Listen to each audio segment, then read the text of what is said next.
valoriser son patrimoine et créer de la valeur, on passe à l'action avec Fabien sur Radio Grand Lac. Bonjour à toutes et à tous et bienvenue pour une nouvelle émission de On passe à l'action. Vous viendrez pour la rentabilité de vos placements financiers, vous resterez pour la qualité de l'entourage. Et comme d'habitude, dans cette émission, on reçoit un entourage de qualité. Avec nous, Romain Vallée, associé du cabinet comptable, d'expertise comptable et bien plus d'ailleurs, de Magnien Gécor. Bonjour Romain. Bonjour Fabien, bonjour à tous les auditeurs. Merci de me recevoir à Radio Grand Lac. Donc, je m'occupe principalement du bureau de M Laplagne avec toute mon équipe. Donc là-dessus, on va regarder ensemble comment un gestionnaire de patrimoine et un expert comptable peuvent travailler ensemble et apporter de grands atouts à l'ensemble de ses clients. Et là-dessus, comment tu souhaites le présenter ? En tout cas, ce qui est certain, c'est que Romain, il vient d'Aime la Plagne et il est venu avec le temps puisque, comme vous pouvez le constater aujourd'hui, on a des averses. Il nous manque juste un petit peu la neige et tu jouerais presque à domicile, Romain. J'ai pris mes grandes bottes. Non, la neige est là, la neige est présente et c'est très bien pour l'hiver qui s'annonce excellent encore une fois. Je suis descendu de ma montagne juste pour toi, Fabien. C'est très sympa. Et tu as bien fait parce qu'en fait aujourd'hui, Romain, on va parler d'un sujet qu'on affectionne tous les deux, qui est le sujet de l'accompagnement du client et comment finalement un expert comptable, un professionnel du droit et du chiffre et un gestionnaire de patrimoine peuvent ensemble collaborer pour créer de la valeur pour leurs clients. Alors, là-dessus, je te rejoins, c'est apporter de la valeur à notre client, c'est ce qui fait notre grande différence aujourd'hui. C'est comment on peut aider notre client dans un peu ce capharnaüm fiscal et juridique. Et on peut aborder la société civile, qui est vraiment un outil flexible, d'une grande souplesse et d'une liberté de fonctionnement dans les statuts ou dans son organisation au quotidien. Exactement. Et comme tu le dis, Romain, on commence déjà par le commencement, c'est-à-dire que les clients viennent nous voir, Romain. Comment je détiens mon patrimoine ? Avant même de parler du détail du patrimoine, comment je le détiens ? Est-ce que je vais le détenir moi, personne physique, ou est-ce que je vais le détenir par le biais d'une société ? Et c'est vrai qu'on a souvent ces questions, Romain, qui reviennent, de se dire quels seraient les avantages d'une société civile, quels seraient les avantages d'une SARL de famille. Et dans ce que tu dis, moi, il y a des choses qui sont assez fortes. Cette question de détention de la société, ça va faciliter la gestion du patrimoine et finalement faciliter le maintien de la paix familiale parce que ça va éviter les situations d'indivision. Mais d'ailleurs, c'est quoi une situation d'indivision, Romain ? Alors, une situation d'indivision, c'est ce qui complexifie sur la fin en cas de décès, que les enfants se retrouvent seuls face à des biens qu'ils connaissent ou qu'ils ne connaissent même pas. Et en termes d'organisation, ça crée vraiment des difficultés de transmission. Et quand c'est pas organisé, malheureusement, c'est le bordel. Exactement. Et à ce moment-là, tout le patrimoine qui a été constitué par la famille, par les parents, par le défunt, ils sont obligés, dans la plupart du temps, avec la fiscalité qui est très lourde en termes de transmission, de vendre un bien pour arriver à payer les droits de succession. Donc dans ce cas-là, il faut qu'une succession, et on n'ose pas en parler, ou c'est un gros mot. C'est vrai, tu as raison. On est là pour conseiller, donc que ce soit une vraie équipe autour du client, qu'on soit gestionnaire de patrimoine, expert comptable, notaire ou autre. On a les capacités de conseiller nos clients à tout moment, et ça se prépare. Et dans cette préparation, c'est là où les sociétés civiles peuvent éviter l'indivision ou une SARL de famille et que la transmission se passe le plus sereinement possible. Alors c'est très important, effectivement, on se rejoint et c'est vrai que quand on échange avec le client, on prend plaisir aussi à un instant T à avoir un impact sur cette gestion de patrimoine. Et ce qu'il faut bien garder en tête, c'est que l'indivision, qui est définie par l'article 815 à 820 du Code civil, évidemment, c'est pour tous mes amis notaires qui nous écoutent et qui sont d'ailleurs déjà venus dans cette émission. L'indivision se définit, c'est ce qu'on aime bien dire avec Romain quand on est en rendez-vous. L'indivision, c'est le bordel, mais c'est même écrit dans le Code civil. C'est-à-dire que l'indivision, c'est la concurrence de droits entre plusieurs indivisaires. Donc il y a déjà le mot concurrence. C'est-à-dire que si demain, vous avez des actifs immobiliers, puisque c'est les actifs immobiliers dont on parle, et qu'il venait à vous arriver quelque chose, il y a un risque qu'il y ait vos enfants, votre conjoint ou votre conjointe, qui se retrouvent ensemble en copropriété, en concurrence, ou alors en indivision sur ses actifs immobiliers. Et comme l'a dit Romain, le problème qu'on a, nous, dans ce genre de situation-là, c'est que une fois que le coup est parti, on maîtrise plus rien. Exactement. On se retrouve, comme tu l'as dit, dans une situation où on a plusieurs propriétaires sur un même bien, on a des droits à payer, et quelque part, tous n'ont pas le même projet, n'ont pas le même objectif, et peut-être qu'on va se retrouver à brader le bien. Alors, société civile, SARL de famille, moi j'y connais rien, Romain. C'est quoi la différence ? Pourquoi je ferais une société de civile et pourquoi je ferais une SARL de famille ? Alors Fabien, bienvenue chez moi, bienvenue dans mon cabinet. Eh ben, on m'a recommandé un très très bon expert comptable parce que je possède quelques biens qui ont une télé, un canapé. Enfin voilà, je sais pas si tu me vois à venir, hein, Romain. Un petit peu. Donc si on part plutôt dans une société civile, donc une SCI, si on part dans l'immobilier, on va plutôt raisonner donc une SCI. Si on part sur un bien qui est non meublé, on va partir sur une SCI. Si on part sur un bien qui est meublé, on partira plutôt sur une SARL de famille pour rester une fiscalité qui soit maîtrisée et peu imposable sur la fin. Donc on va rester dans la fiscalité des particuliers et pas forcément une option à l'impôt sur les sociétés. Si on est dans une société civile immobilière, donc tous les biens, on va parler de biens commerciaux, de location nue, donc pas de meubles, pas de frigo, hein, Fabien, je suis désolé pour toi, pas de télé non plus. Aïe aïe aïe. Mais j'aurais quand même le droit de le mettre après. Tu pourrais le mettre après, mais il faudrait qu'on fasse certains changements. Et c'est pour ça que tu viens me voir, pour que je te mette un peu quelques gélons. Hein, tu veux me mettre quelques limites et quelques garde-fous. Exactement. Ok. Mais les gélons, c'est pour nos montagnes. D'accord. Donc okay. Là-dessus, sur la société civile immobilière, tout est faisable. D'ailleurs, les banques... En rafole, dès qu'il faut monter une société, ne serait-ce que pour que ce ne soit pas la personne physique qui emprunte derrière et qui donne lui-même ses garanties en nom propre, la banque a pour principe de dire « mais monsieur, faites une SCI » sans forcément connaître son client autant que nous, on peut le connaître d'un point de vue aussi bien personnel que professionnel. Et c'est là où on peut faire la différence, c'est-à-dire que nous, on sait si le bien est meublé ou mérite d'être monté en SCI ou en SARL de famille. Dans la majorité de nos clients, la plupart des locations sont des locations meublées.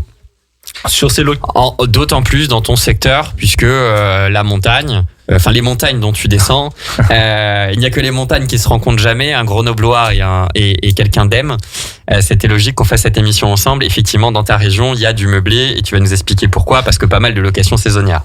Pas mal de locations saisonnières. On a la chance d'être accompagné par notre service MG Fiscalité des particuliers avec Christelle Chalandard et Stéphane Gravier qui sont spécialistes là-dedans. Donc on a vraiment de bons conseils, de bons échos qui remontent jusqu'à nos montagnes pour mieux conseiller nos clients sur ce statut-là. Et la SARL de famille, vu qu'on est en SARL, c'est pas un bien. Et un bien ne se partage pas, alors que des parts de société peuvent se transmettre, se donner ou se vendre. Et donc on arrive, au travers d'une SARL de famille, pour de la location meublée, à faire rentrer tout ce petit monde. Et quand je parle de SARL de famille, attention, on parle du conjoint, pacsé, marié, ou des ascendants, descendants. Exactement, ça doit être une histoire de famille. Exactement. Alors c'est très intéressant ce qu'on est en train de se dire parce que Romain, là, dans ce qu'il vient de nous dire, il y aurait au moins 3 points à relever. La première, c'est... la société civile, c'est un petit peu le truc à avoir comme la holding, on en parlera un peu plus tard, dans un cocktail. Vous êtes en train de regarder un beau match du SOC, un beau match du FCG,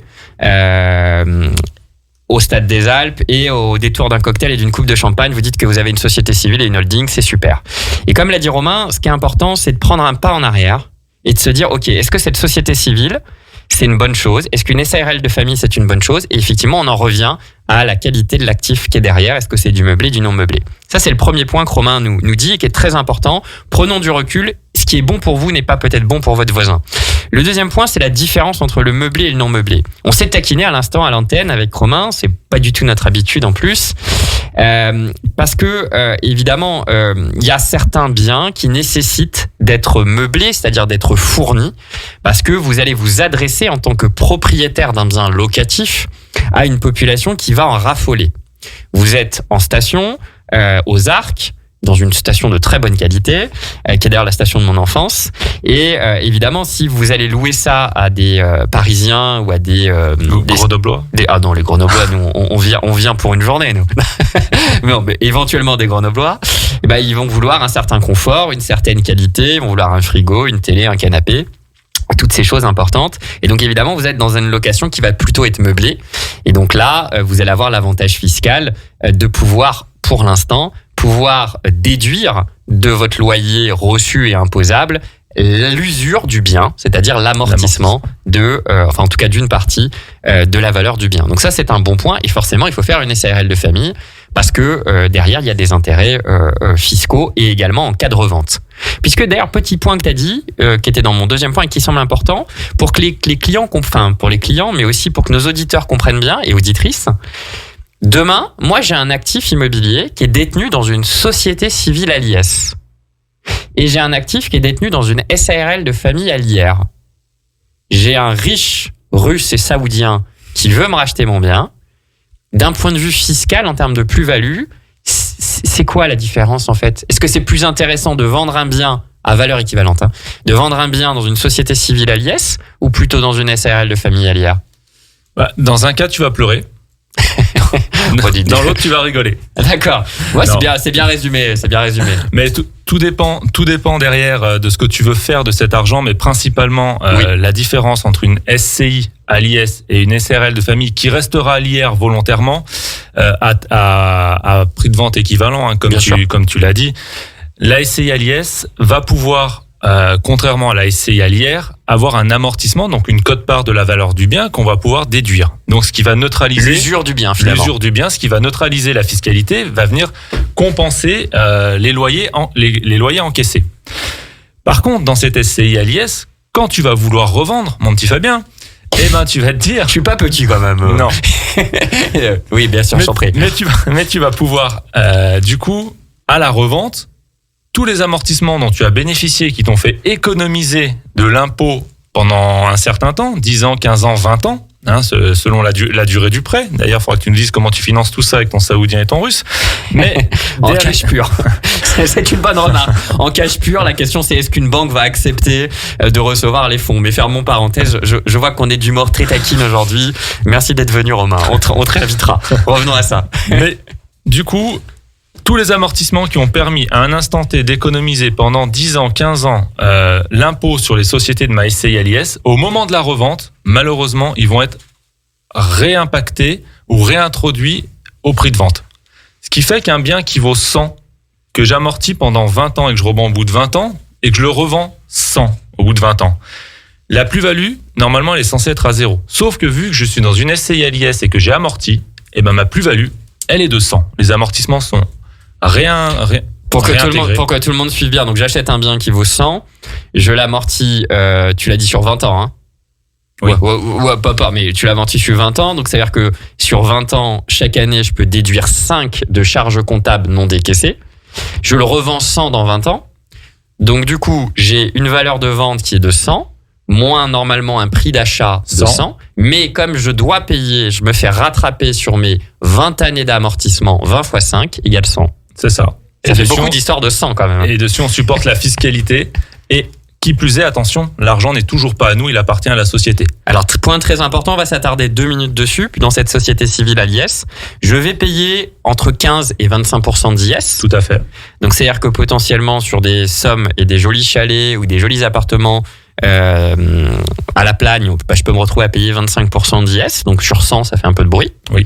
Et puis après, derrière, l'argent est dans ma société à l'IS. Et qu'est-ce que j'en fais ? Là, c'est là où j'ai besoin d'un bon banquier d'affaires.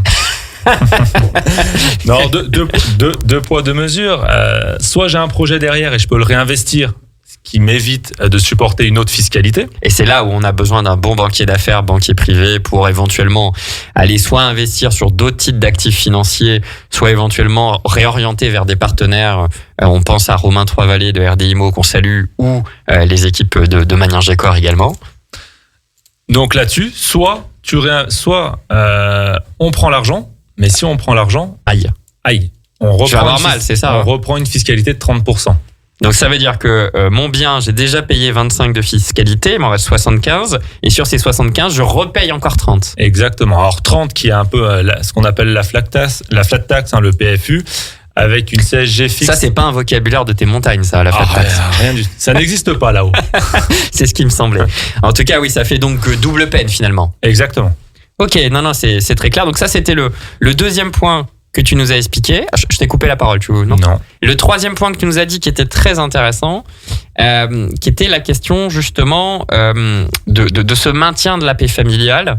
Parce que ce qui est très important lorsque j'ai une SARL de famille ou une société civile, c'est que finalement, ce règlement de copropriété, ce vivre ensemble, qui est utilisé dans d'autres cas, mais qui ici est se vivre ensemble, se détenir ensemble, se valoriser les choses ensemble, finalement, je vais pouvoir réécrire une charte, un règlement intérieur, et je vais pouvoir le faire sous forme de statut. Exactement.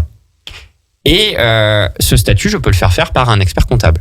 Ces statuts, c'est là où on va intervenir pour en définir les règles ensemble, parce que les règles dépendent des personnes. Alors même si les règles sont cadrées et normées pour une SARL de famille, mais ça permet de donner une ligne de conduite pour chacun.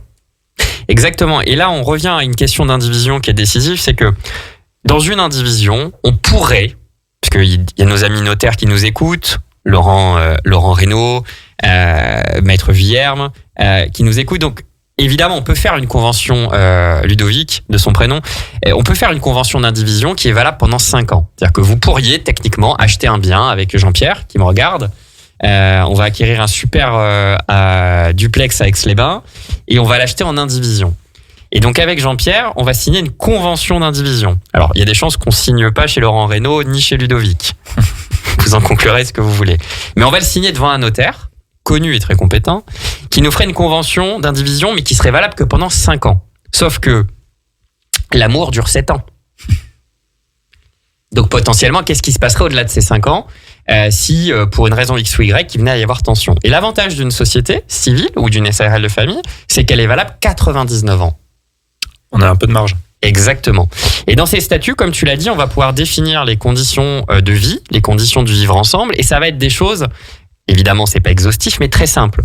Demain, il y a nécessité de faire des travaux. Qui les vote? Qui les paye? Demain, j'ai une situation d'indisposition, d'incapacité, je suis pas bien. Qui prend la relève pour moi pour gérer le bien? Demain, si on est dans une société civile à l'IS, j'ai besoin de distribuer des dividendes, mais j'ai transmis mes titres avec réserve d'usufruit. À qui appartiennent les dividendes? Demain, il m'arrive quelque chose, mais j'ai pas envie que ce soit mes enfants qui reprennent tout de suite la gestion. Qui la prend? Et donc ça, c'est vraiment très important. Cette forme sociétaire, elle va pouvoir, et comme tu le dis très bien, en fonction des objectifs de la famille, en fonction de son contexte, des investissements qu'elle a à réaliser, elle va pouvoir y répondre de manière percutante, bien ciblée, évidemment si on est entouré de professionnels de qualité. Et c'est là où le réseau est important, de bien s'entourer. Parce que l'entourage, tu voudrais dire. De l'entourage qui est très important. Hein. On est multicasquette, mais on peut pas tout savoir. Donc, il faut autour du client les bons intervenants au bon moment et avec un très bon feeling. Parce qu'on parle avec notre jargon qui aujourd'hui est un peu technique sur certaines choses. Bien sûr. Mais il ne faut pas oublier le client et il faut que ce soit compréhensible pour le client et qu'on lui apporte pour lui-même une vraie valeur ajoutée. Derrière, il nous laisse faire notre mayonnaise technique. Et tant que le client est content, tant qu'il comprend ce qu'on fait et qu'il est satisfait, je pars du principe qu'on a déjà réussi une bonne partie de notre mission. Exact. Mais par contre, notre mission ne s'arrête pas là. Il y a un suivi qui doit être mis en place. Et parce que malheureusement, comme on peut le voir sur les différents, que ce soit la société civile ou la SARL de famille, les lois évoluent. Oui. Et il faut être très vigilant là-dessus. Exactement. Et c'était d'ailleurs le sujet de la dernière émission avec Ludovic où on avait parlé de l'évolution de la para-hôtellerie. Mais très important cette notion de vie et d'accompagnement dans la vie d'un client. Parce que, Romain, il y a aussi ce moment qui est un moment dur pour un client où il veut se séparer de son bébé. Donc là, on parle de nos interlocuteurs, de nos auditeurs et auditrices chefs d'entreprise. Ils ont monté un truc avec 1 000 € de capital social, parfois un peu plus, et c'est le moment de le vendre. Parce que le marché a évolué. Moi, hier, j'étais avec un dirigeant d'entreprise du 38 qui me disait le marché le marché sur lequel je me suis lancé, bah finalement aujourd'hui il a tellement évolué, il est tellement devenu technique que je m'y retrouve plus forcément et je suis plus sûr d'être percutant. Alors maintenant je préfère vendre et faire autre chose fort de ce que j'ai appris. Ou alors simplement l'opportunité qui fait le saoudien, le chinois ou alors le grand groupe qui veut continuer la pérennité. Et dans ce cas-là, Romain, je veux vendre ma boîte, je suis ton client historique. À quoi ça sert un expert comptable? Alors, c'est très bien si t'es mon client historique. Parce que j'ai un historique aussi de tes blagues. Et ça a une certaine valeur, il faut le reconnaître. Un historique de mes blagues, mais j'ai un historique du client, mais pas seulement du client professionnel, mais aussi on connaît une grande partie de la vie de nos clients. Il nous faut confiance et on marche à la confiance. Donc, on est très à même de discuter avec le client et de savoir avec lui comment on peut l'orienter.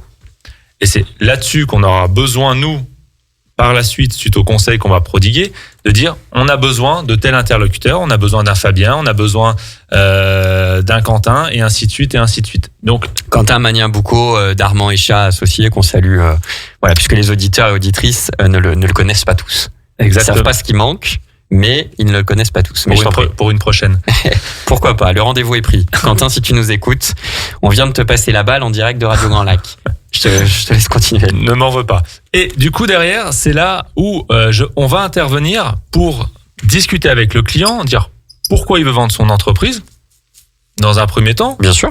Et après, éluder les différentes possibilités qu'il a, qu'on parle de société civile, de SARL de famille, de réinvestissement de son capital, et ne pas lui laisser croire qu'il n'y a qu'une porte de sortie, de subir la fiscalité. C'est vrai, tout à fait.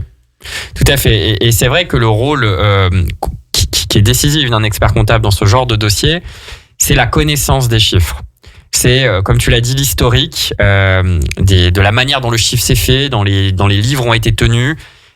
Très clairement, lorsqu'on vend sa boîte, on se pose toujours la question de se dire, OK, il va y avoir une garantie d'actifs passifs. Ce sera d'ailleurs le sujet de la prochaine émission, puisqu'on recevra David Faravellon, un avocat parisien spécialisé dans ces thématiques-là. Mais on peut avoir une garantie d'actifs passifs. Oui. C'est-à-dire qu'on peut avoir une partie, pour faire simple, du prix de vente qui est séquestré et qui sera libérée uniquement si dans les 3 ans, il n'y a pas d'événement, de préjudice particulier. Et c'est vrai que quand on échange ensemble sur des problématiques comme ça, moi j'aime bien te poser la question de te dire, OK, on va rentrer en égo ensemble, toi, moi, l'avocat, le client. Est-ce qu'on prend un risque à concéder dans cette négociation une garantie d'actifs passifs? Est-ce qu'on le prend?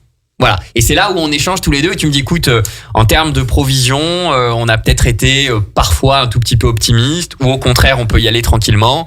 Je simplifie pour les auditeurs. Évidemment, ça se joue pas comme ça, c'est plus technique, mais dans l'idée, c'est se dire, OK, est-ce qu'on est vraiment sûr de notre coup et qu'il n'y a pas quelque chose qui mériterait, non pas qu'on le cache à l'acquéreur, parce que c'est pas comme ça, mais plutôt qu'on se dise, vaut peut-être mieux le concéder, ou alors on met en place ensemble avant la session, Romain, l'avocat, moi, le client, une action pour régler ce problème. Je suis pas à jour de mes dettes fiscales et sociales. Bon. Théoriquement, on est vraiment, on va dire, propre à ce niveau-là. On n'est pas à l'abri d'un événement particulier qui pourrait se passer. Mais si c'est conseiller le client en lui disant, attention, sur les 100 que tu vas récupérer, il y a 20 000 euros qui sont un peu litigieux, il vaut mieux que tu les mettes de côté. C'est aussi du bon conseil. Bien sûr, tout à fait. Parce que lui faire croire qu'il peut placer ses 100 000 euros et revenir vers lui 3 ans après, lui dire, attends, je suis désolé, il faut que tu redébloques de l'argent parce qu'il y a un événement exceptionnel qui s'est passé, c'est pas bon. Je suis tout à fait d'accord avec toi. Donc, c'est un vrai échange entre nous, avec le client, et ça reste du bon sens. Exact. Alors, sur les opérations pré-cession, puisque le client, là, partons sur le principe qu'il est convaincu, il veut vendre, c'est la bonne chose pour lui. On voit souvent une réflexion sur la forme juridique d'une société avant une cession.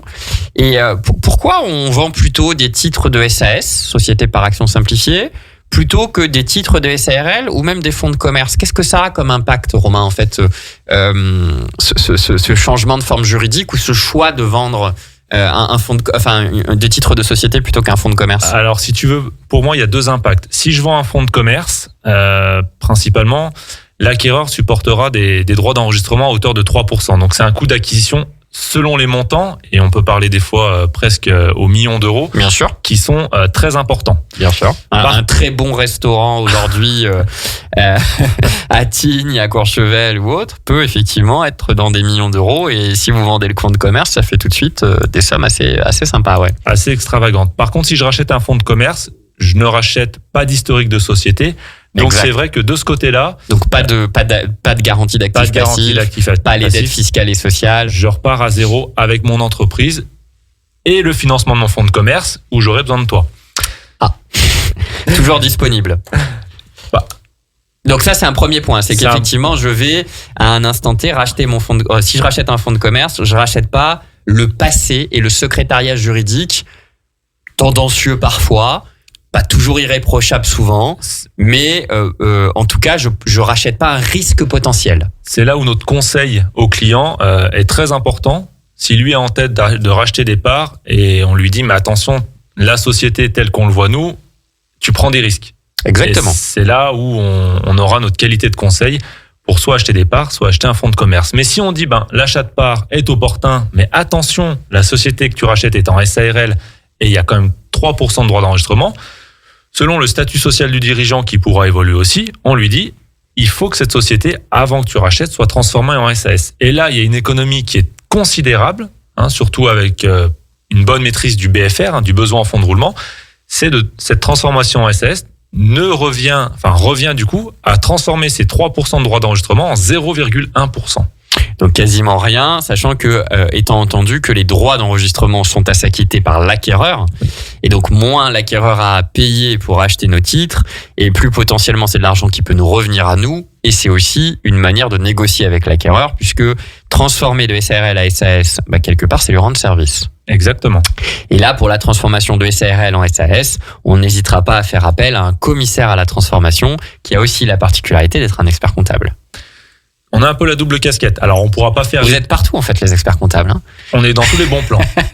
Enfin, sauf le commissariat au compte, peut-être. Non, Mais avec les réformes. Mais on est dans les bons plans du bon conseil client. Ça veut dire que on est un peu au carrefour de toutes ces décisions. Bien sûr. Et ce qui nous permet de les orienter vers les différents professionnels dont ils peuvent avoir besoin à tout moment.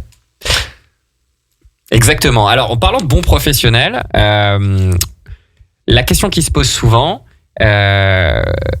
c'est j'ai ma société qui a un peu de trésorerie, puisque si on fait une formule assez simple pour un client, la valeur des titres, donc la valeur que je vais toucher, ça correspond à la valeur d'entreprise, donc la valeur du fonds de commerce, augmentée de la trésorerie nette, c'est-à-dire ma trésorerie moins mes dettes financières. Tout à fait. Et donc, lorsque je me retrouve avec une société qui vaut par exemple 120, j'ai 100 de valeur de fonds de commerce et 20 de trésorerie nette. Mmh. Et souvent, on a nos clients, Romain, qui se posent la question, qui nous regardent et qui nous disent, mais si l'acquéreur doit financer 120, ça va peut-être être plus difficile pour lui que s'il doit financer 100. Puisque nos amis banquiers en ce moment, en tout cas les banquiers de réseau, se disent que les conditions de crédit sont un peu plus difficiles, un peu plus d'octroi, un peu plus cher.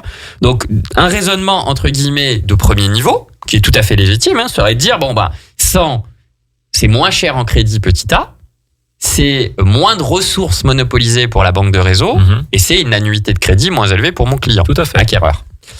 Alors est-ce que Romain, ça vaut le coup de se distribuer des dividendes avant cession, ou est-ce qu'au contraire, il vaut mieux les laisser à l'intérieur de la société et finalement vendre ses titres avec le cash? Chaque cas est différent. Merci d'être venu. Merci d'être venu, en tout cas, Romain, pour nous éclairer dans ce chemin très sombre. Écoutez, c'est noir, vous voyez rien. Écoutez, attendez que ça s'allume.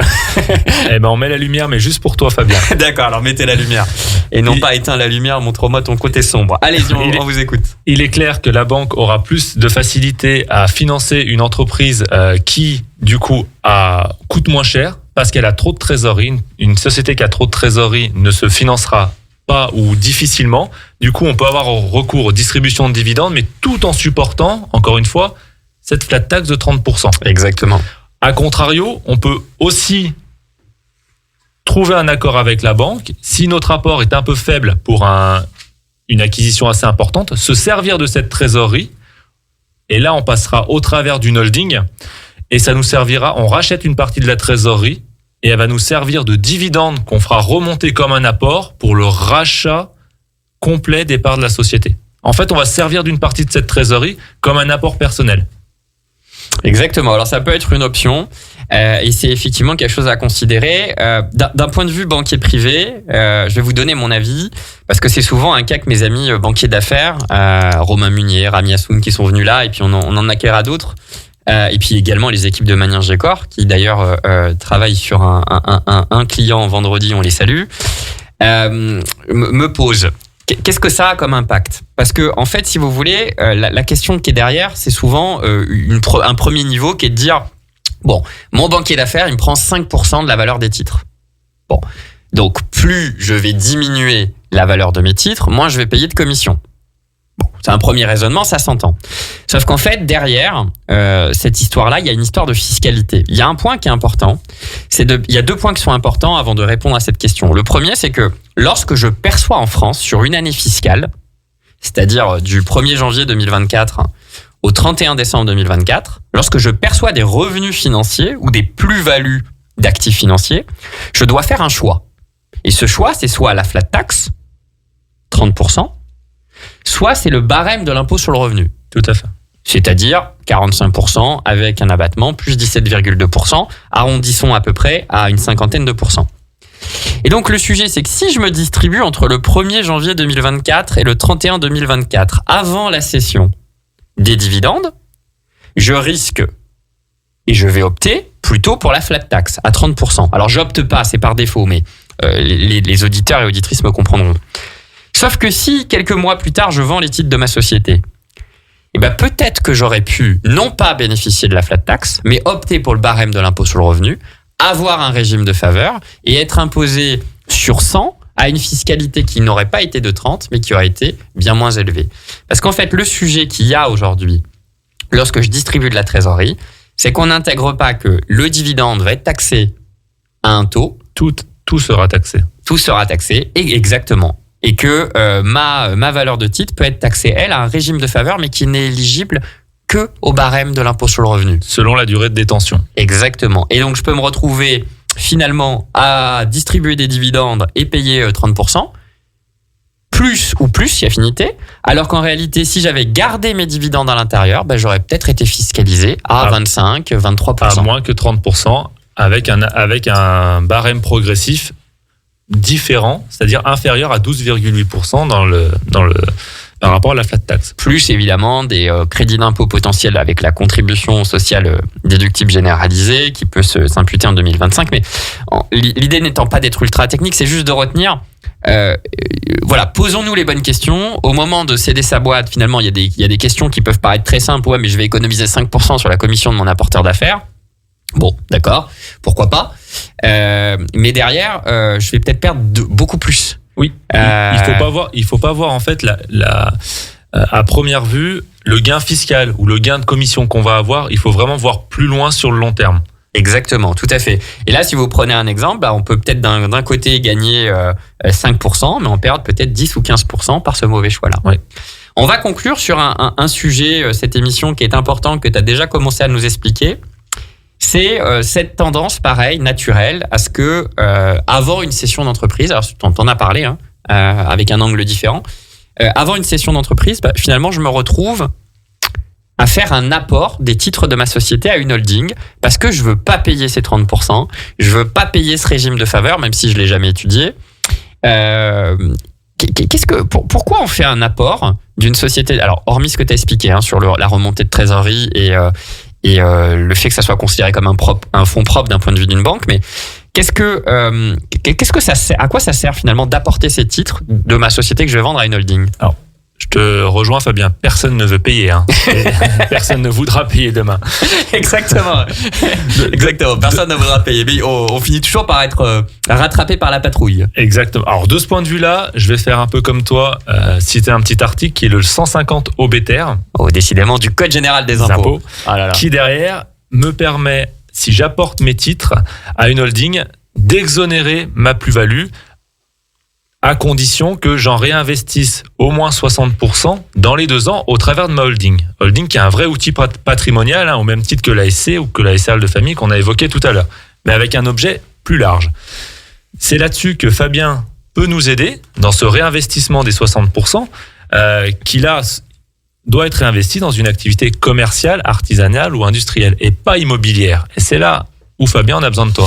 Alors exactement, en fait le sujet ici qui est très important et sur lequel on a vraiment une réflexion avec les conseils du client et avec toi Romain régulièrement, je veux vendre ma boîte. Ok, aujourd'hui je paye une fiscalité, cette fiscalité elle va être de 30%, 34% si ça dépasse un certain montant et que je paye la contribution exceptionnelle sur les hauts revenus.